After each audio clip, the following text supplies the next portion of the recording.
Hi guys, welcome back to my channel. In today's video I am so excited to make because it's gonna be about something I'm really excited and passionate for. I am applying to a Japanese university, and so this video is going to be all about tips for you if you're also thinking about applying to a Japanese university, and also like what the application looks like, because we're going to go through the application together and I'm going to show you kind of things that you would need to know or things that you can start thinking about for when you would like to apply. So yeah, let's get into it. My credentials, I guess I could say, is that I did apply to a Japanese university once through a study abroad office and I got in. So I feel like I have a success rate, 100% success rate. I have like a unique perspective on this because this is my second time applying for Japanese university programs. I want to kind of talk about some general tips, things that you should be thinking about before you actually physically apply to the university that you're looking at. So let's say you're thinking about studying abroad in Japan, but you have like no idea what kind of universities are in Japan. A place I would recommend for you to start, which I feel like maybe not a lot of people might think about, is go research like local university in your state or something, and see if they have any study abroad programs with a Japanese university. That's kind of what I did in my case, where I studied abroad previously with the UCAP system, which is the UC-wide system for studying abroad. On the UCAP website, they had like I would say about 10 universities all throughout Japan that are partnered with the UCAP program. I feel like even if you're not a UC student or you're not a student at the certain university that you're looking at, like that'll just kind of help you find names of Japanese universities. And chances are, if they have a study abroad program with an American university, they might have other programs for students to come over. So that's kind of what I did, because I studied abroad at this university before through UCAP, but that program no longer applies to me because I'm not a UCSC student anymore. ICU is also International Christian University, by the way. That's the name of the university I studied at. But I saw that ICU has this separate program where they allow students to study abroad as a kenkisei student, which basically means you're a student at ICU for a year and it's like no strings attached. You don't get a degree, you don't get a certificate, like you're not working towards something, you don't have to complete certain courses for this. You just pick an area that you want to study in, and then if you get in, you just study in that area for that whole year. I feel like people who watch my other like Japan related videos, they're also looking to study abroad at International Christian University, because I remember when I was going to study abroad at ICU, like I was scouring the internet for any videos of people who went to the university and like what it was like and what to expect, and I basically found nothing. I want you to use me as like your girl to learn more about ICU. DM me if you have any questions about anything, because I love talking about it. I love helping you guys, you know, figure out if it's the right school for you and what to expect. I will be talking about like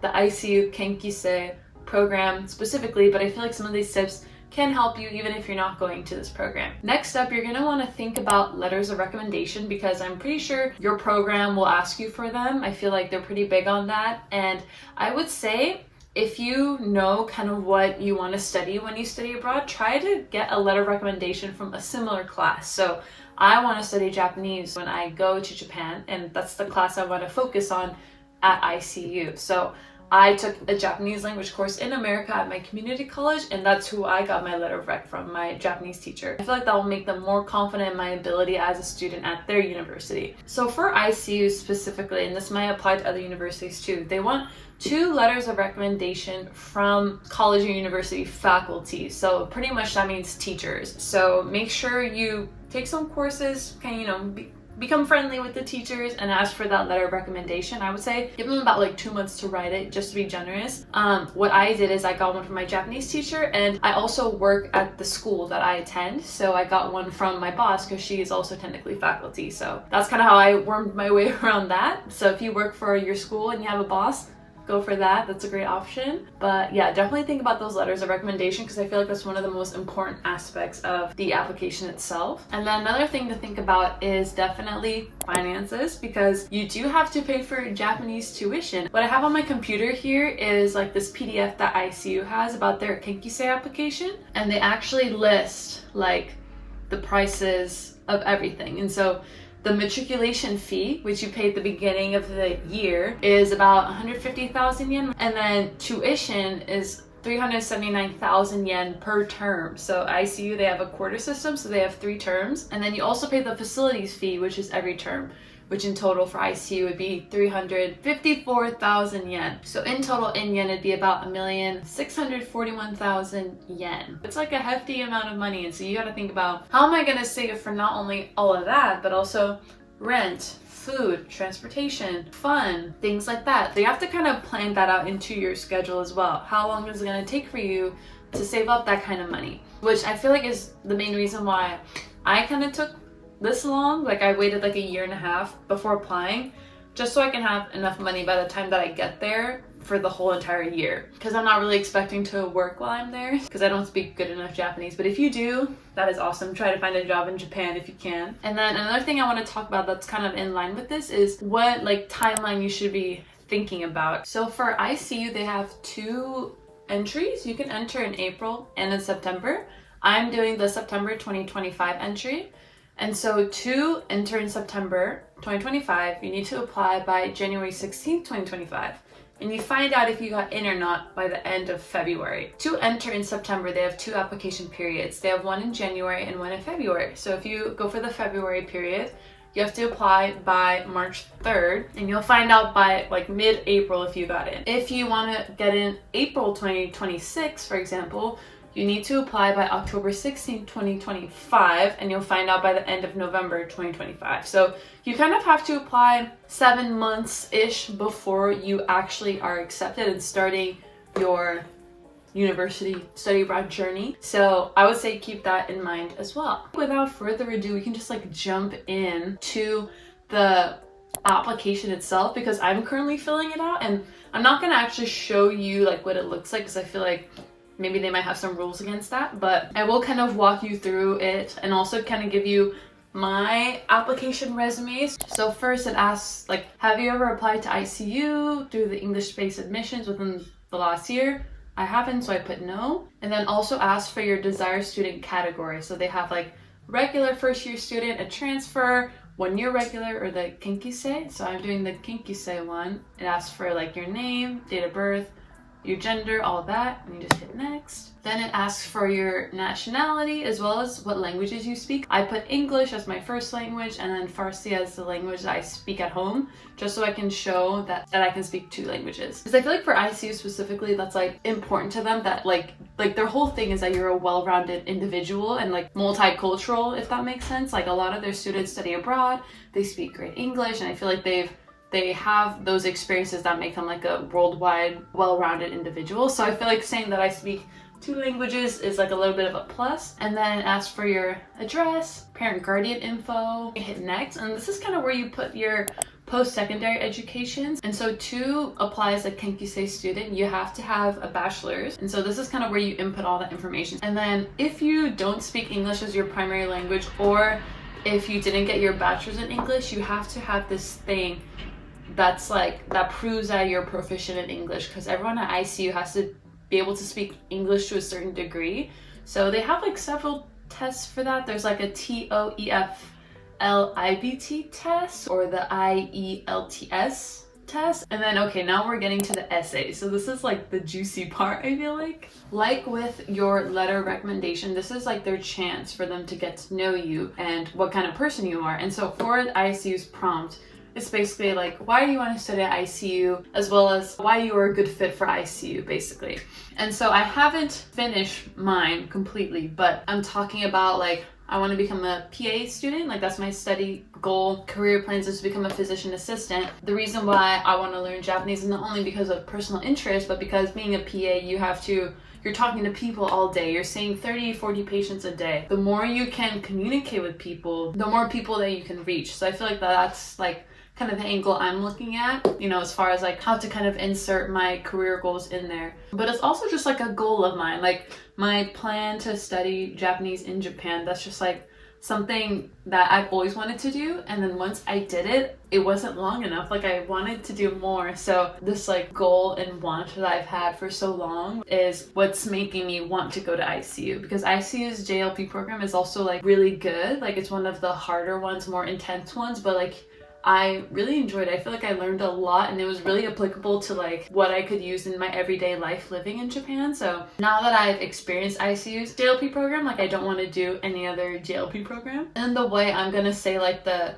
how I can contribute to make ICU basically a better university is like, I feel like I am a well-rounded individual, like the ones that they want, and I'm going to explain why. And so if you're thinking about applying to ICU, you can maybe talk about like your culture, where you're from, and like maybe experiences in your life that have shaped you to who you are, that made you a more well-rounded individual. For me, I'm probably going to talk about like my Persian culture and how I've experienced Persian culture, American culture, and how those two can intersect and how they're different. And also just living in America with all different types of races every day and being like knowledgeable about different cultures and stuff. I feel like that's something that Japanese people don't have the privilege of having, because Japan is mostly filled with Japanese people, right? Versus America, you have so many different races that you can learn from. That's also probably something that I'm going to touch on as well. I also want to talk about like how you want to join their clubs, because I did that last time and it was really fun. So not just be a student there, but I want to like make a home there or something. And when writing this essay, if your university says something like, oh, why are you a good fit for like our ideals or like our message or something, look up on their website like what is their message and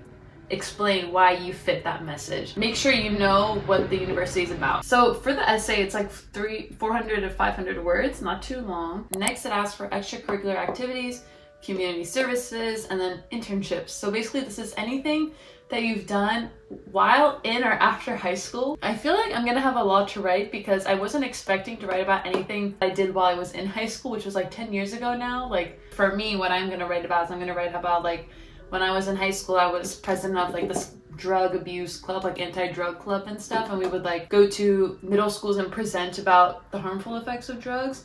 So that's like a community service thing that I'm going to talk about. I'm going to talk about how I was captain of the JV tennis team. I'm also going to talk about how I was like in board of a club in college, and then also about like volunteering at PT clinics. Internship, I feel like I might add like shadowing opportunities I've done, so that's more like medicine related. Yeah, it's like really interesting that they want stuff from high school. Like I feel like that's kind of wild. Like it also says like if you have been away from school for more than 1 year, what activities have you done after leaving school? And the examples it gives us like internships, studying at a language school, employment. So it's like, maybe I should just put employment because I technically graduated, but I was still doing classes and prerequisites. So I'm probably gonna put the jobs that I've had that like are medicine related.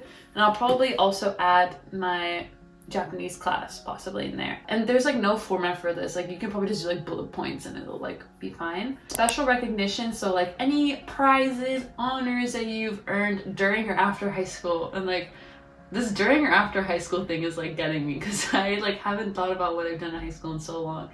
I've won like awards in my tennis club. I also got like student of the semester kind of a thing. And then in college I've gotten some like honor rolls. I also got a raise at work, which honestly I think I'm gonna mention because I think that's a special recognition because that shows that I'm a good worker. The more like well-rounded you are, the better it's gonna look. So if you have like community service, if you volunteer in like a underrepresented community or something, like that's gonna look good because it's not just like you're doing one thing. It's gonna show that you're doing multiple things, and the more things you can add, the better, I feel like. Then they want a portrait photo. It's basically just a photo of you in a white wall that's like passport style. So I just took one like in front of my white wall. Like I just took like a selfie and like a self-timer photo, and it's probably gonna be good enough. When I applied last time, I went to like a Walgreens and took a passport photo and it was like 20 bucks. Like don't do that.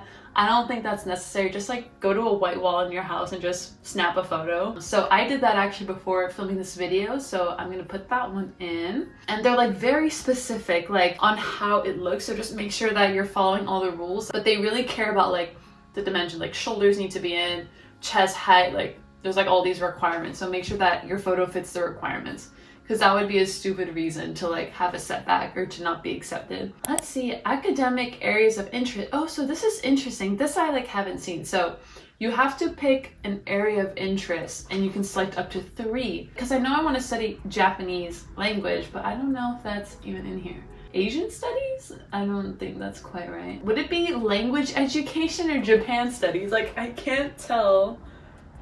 Language education. Like, is language education learning a language, or is it learning how to teach a new language to students? Maybe I'll put language education because I don't see anything here saying like Japanese or like another language, so I'm assuming, and so I know that's like a big thing at ICU, so I'm gonna assume it's language education. Then just in case it's not, I'm gonna put Japan studies as like my second option because you can have 3. I think after that, honestly, I might do biology because I feel like it'd be super cool to learn biology in the Japanese university. How did you first learn about ICU? Honestly, YouTube influencers. No one's talking about ICU on the internet. We need more people. We need more people to talk about it. Okay, I'm gonna say like college fairs because I initially found out about it from the study abroad office. Which of the following characters of ICU helped you decide to apply to ICU? You have to pick 3. I put internationalism, so like because it's so international, bilingual education because they have classes in English as well, and then established Japanese language education, so the fact that they have JLP courses. And that's it. And then you pay the 22,000 yen fee plus an 880 yen fee, and then you're done. It's pretty simple actually. If you have like your essays written and like if you have like your extracurriculars in mind and you have your letter of recommendations like ready to go, then it's basically pretty easy. And for the letter of recommendation, you have to send a link to the recommender and then they click on the link and fill out the letter of recommendation. So that's kind of the process for that. So I'm not gonna submit it now just because I'm not completely done, but I just saved my progress. That's all it was. It wasn't that bad actually. That's kind of what the application system looks like. I really hope I get in. We'll find out in the end of February if I got in. But if you're also applying for a Japanese university or for ICU as well, I wish you the best of luck. You got this. I hope that you guys got some tips from this video or just like some things to think about. I feel like when I was applying for the university, I was like really stressed out and I was like, I don't know what to do, what to write, what the application itself is gonna look like. Like I didn't know what it was gonna be like until it opened. So I hope that you guys got like a little comfort from this video as like because you've seen how the process is like. I really hope that I get accepted, fingers crossed, but I also wish you the best of luck in your researching, your journey into getting into a Japanese university. You got this. Take it one step at a time because it can be really overwhelming, but just try to break everything down into small pieces to make it easier to digest. If you have any questions, comment them down. You can DM me on Instagram as well. But yeah, thank you guys for watching and I hope you have a great day. Bye!